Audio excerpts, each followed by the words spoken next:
Praise the lord. ఈ సృష్టిని కదిలించేటువంటి శక్తి దేవుని హస్తానికి ఉంది. అయితే దేవుని హస్తాన్ని కదిలించేటువంటి శక్తి ప్రార్థనలో దాగి ఉన్నది. యెహోషువ ప్రార్థన చేశాడు.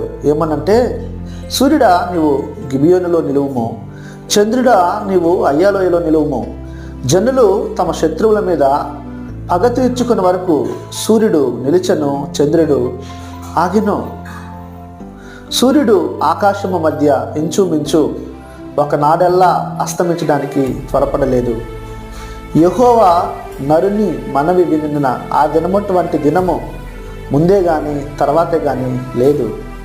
ఇశ్రాయేలీలు కత్తి చేత చంపిన వారి కంటే వడగండ్ల చేత చంపిన వారు ఎక్కువ. ఎలా సాధ్యమైంది? ఇది ప్రార్థనతో సాధ్యమైంది. ప్రార్థనలో శక్తి ఉన్నది. సూర్యుడినే ప్రార్థనతో ఆపేశాడంటే యెహోషువ గ్రంథం 10వ